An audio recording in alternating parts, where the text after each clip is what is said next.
For today's video, gagawa tayo ng Spanish style bangus sardines. Niluto ko pala to guys para may mababaon ako para pag nag-crave bigla sa pupuntahan ko ay meron akong makakain. So dito gumamit ako ng 3 medium na bangus, hinati sa 4 na piraso. Pagkatapos ko namang hiwa-hiwain guys, tinanggal ko yung mga buntot at palikpik, pati yung mga lamang loob at hasa. Pero hindi ko tinanggal yung kaliskis guys kasi magsisilbi itong pampatigas pag niluto natin dito sa pressure cooker. Dapat mahugasan ng maayos guys para matanggal yung mga lansa.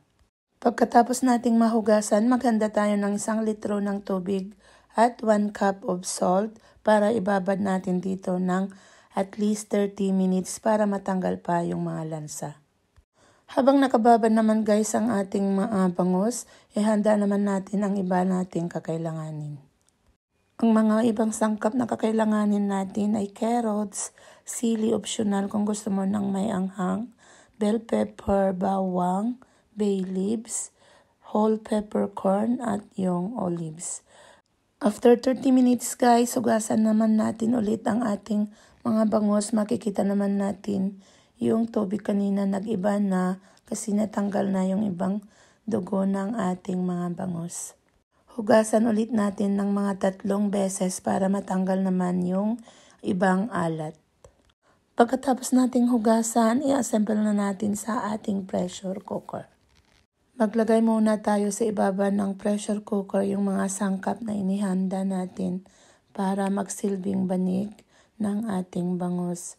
Yung carrots, sili, bawang, bell pepper, bay leaves, whole peppercorn, olives. Then, ilagay na natin yung ating mga bangus. Isalansan lang natin lahat ng ating bangus guys. At ulitin yung ginawa natin sa baba para magsilbi naman itong kumot ng ating mga bangus. Pag niluto mo guys na pang-konsumo lang, dapat lagyan mo lang ng sapat para sa inyo na sangkap.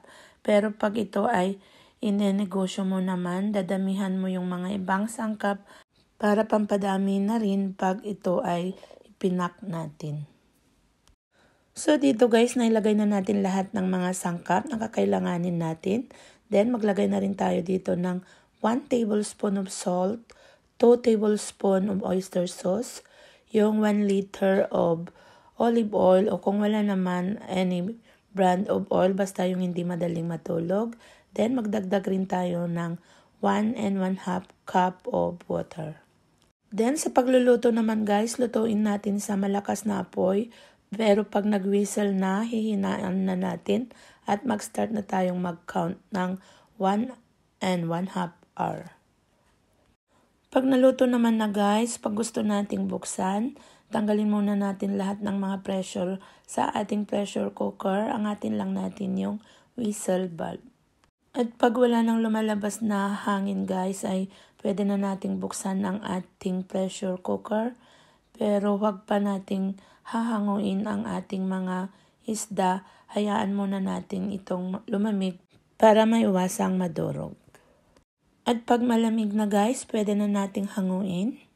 Pag ilalagay natin sa mga garapon, siguraduhin natin ito ay malinis para mas matagal ang lifespan.